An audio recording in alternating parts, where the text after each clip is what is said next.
যে ক্রেজটা দেখলেন, এটা কোনো মান্নাত নয়, এটা শাহরুখ খান নয়, এটা বাংলার শাহরুখ খান, যেটা হলো সুপারস্টার জিৎ।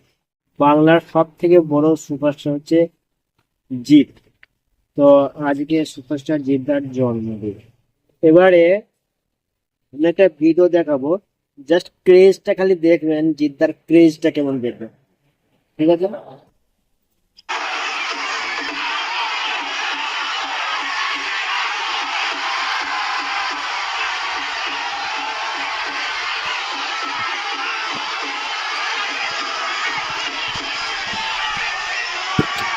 যে ক্রেজটা দেখলেন, এটা কোনো মান্নাত নয়, এটা শাহরুখ খান নয়, এটা বাংলার শাহরুখ খান, যেটা হলো সুপারস্টার জিৎ। যে এইরকম ক্রেজ শুধুমাত্র বাংলাতে একজনেরই আছে, সেটা হলো সুপারস্টার জিতের। আজকে সুপারস্টার জিদ্দার হ্যাপি বার্থডে। তো সেই অনুযায়ী আজকে ভিডিওটা আজকে পেলাম আমি, আজকেরই ফুটেজ, এই ফুটেজটা। তো খুবই সুন্দর লাগলো ভিডিওটা। আর জিদ্দার ক্রেজটা যে এত সুন্দর ক্রেজ, কি আর বলবো। তো যাই হোক, আজকে আমাদের ভিডিও এখানে শেষ করছি। তো বাই।